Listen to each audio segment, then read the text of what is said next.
Welcome, I'm Darren and I'll be your guide today as I look at the best insert cards from the 1970s. Now, I've already done a video that looked at the worst insert cards of the 1970s if you want to look at it, and in the decade, Topps only made 11 insert cards. I didn't bother to get into the Fleer stickers because they're kind of their own affair. A lot of the stickers were very much the same, just kind of repeated every single year. So looking at that, it doesn't really fit with this whole discussion, so I'm not going to worry about it. And this is only the three main sports. I don't believe that hockey even did any insert cards, but it was way too regional at the time, so it doesn't really fit with what I'm doing. So that leaves me with just 11 inserts. And for a top 5 and a bottom 5, it's kind of weird because you have one card in the middle. You basically have the card in between the good and the bad. And so I left that for this video, but as I was preparing this video, I came to realize that I really wanted to talk about a card that's not an insert. I couldn't avoid it. It wasn't a main set card, it was a special release card, and so it didn't fit with either category. But I couldn't avoid including it. I had to talk about it because if it was an insert card, it would be the number one for the 1970s. So I had to figure out how to put it in. So I'm going to use it as an honorable mention, which is what the middle insert of the decade was going to be. So that's basically going to be the number 6 card. So I'm going to have a top 6 and an honorable mention. And the reason for this is because the 1970 Topps Super card the name really is appropriate.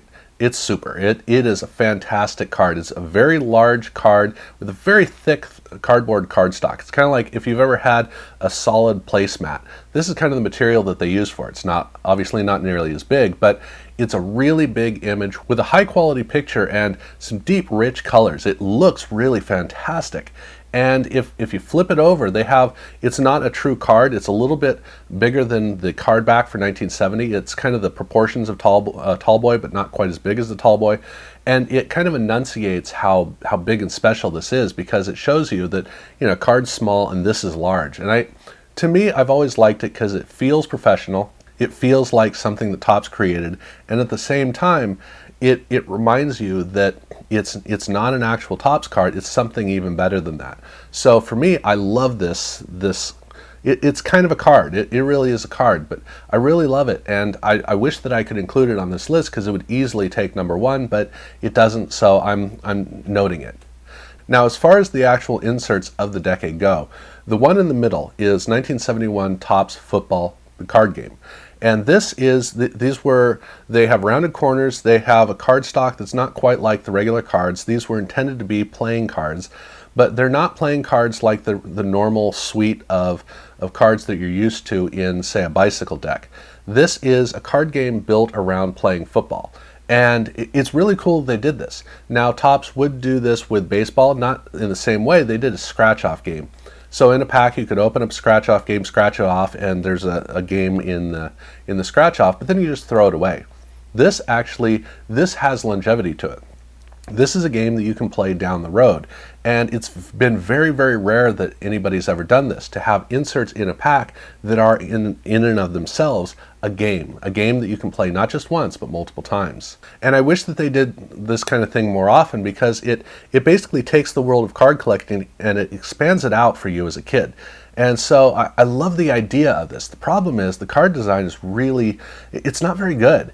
It's neat to discover it, and then very quickly you discover that it's cheap. That's the way to talk about it. So as a card design goes, it doesn't fit in the top group. As a concept, it definitely does not fit in the bottom group. So this is that one in between, but it's not that way because there's nothing good or nothing bad. It's actually the opposite. The card design is terrible. The card concept is magnificent. So for me, I don't know where to put it, so I'm just going to leave it here in limbo. This is the middle of the entire expanse of inserts in the 1970s.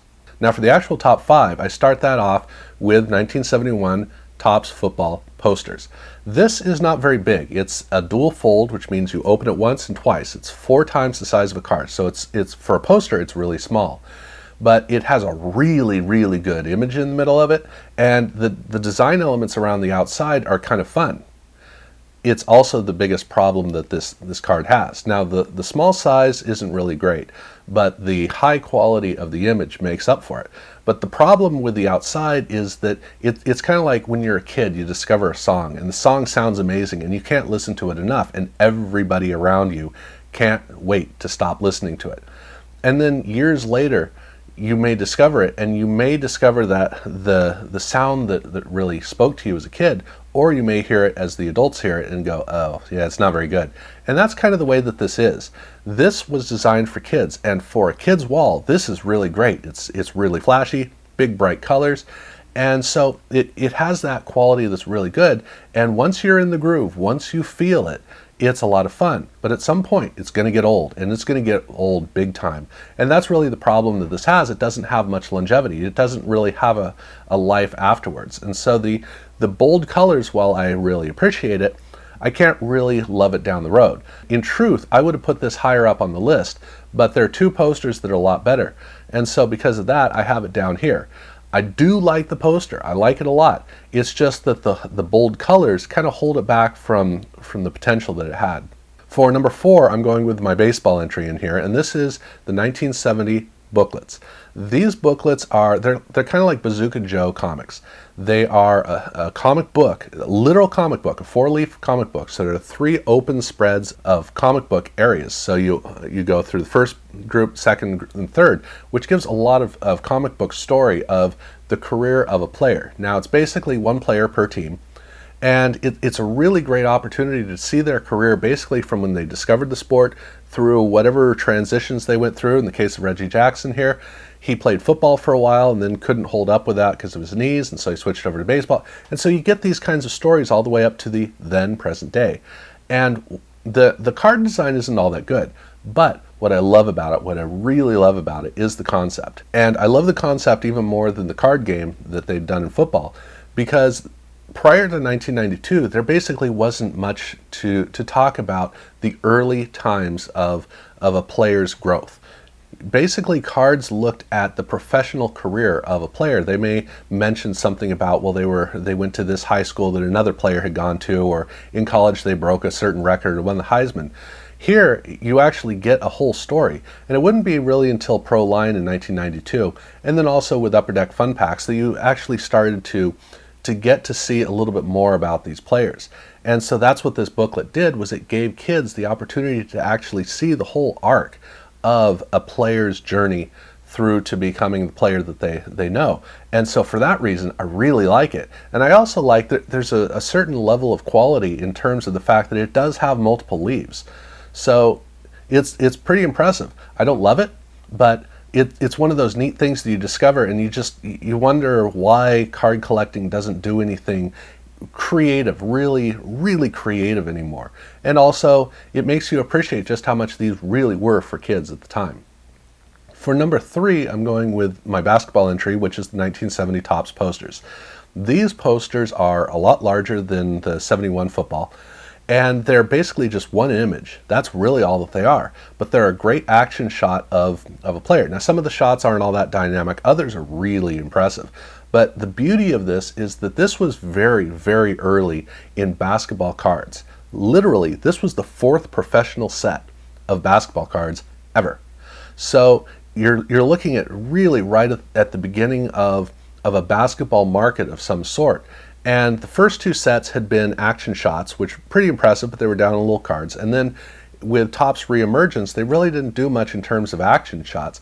And so here's a whole poster with a big action shot, which was a really big benefit for collectors to be able to have an action shot like this. And it's a large one, because really, if you wanted to have an action shot, you had to go out and get like a Sports Illustrated and tear a page out from that.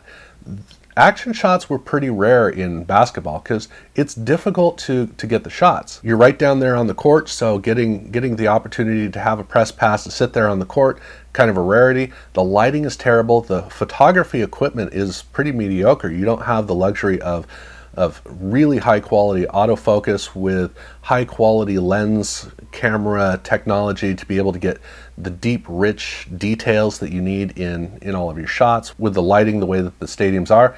If you wanted to get an action shot, basically you had to use a flash, which isn't really the kind of thing you should be doing in a sporting event. And so these shots are fairly rare. And that's what I love about these cards, is you didn't have a lot of great action shots, large action shots of basketball players, and here was a whole set of posters that had this. And to me, for down the road, it actually holds up because while to my eye it looks more like a 1960s poster, the way that it looks, I think, holds up pretty well in that antique quality. So I really like this poster, but I like it for what it is more than anything else. It's not that it actually jumps out and grabs me, and really you've seen that pretty much all of these are that way so far. That's about to change. For my number 2, I'm going with the 1970 Topps Football Glossy inserts.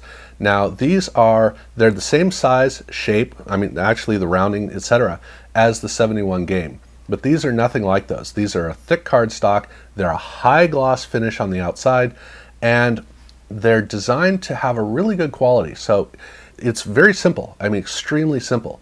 Basically it's a high color image of a player with a very bright background, and that's it. You flip it over to the other side, there's nothing there, but that's all it needs to be. And the thick cardstock gives it a lot of rigidity and makes it feel special. The rounded corners mean that it's not going to get very damaged, and the high gloss and the bright colors come together to just make this a really, really impressive standout card. So that's the beauty of this card, and even better than that, it doesn't try to do anything else. It just says, yep, this is it, and that's all it needs to be. In fact, this is the best insert card in terms of quality of card until the 1980s, when Topps started releasing their baseball all-star cards in rack packs. That was the next step, and it wasn't really much of a next step.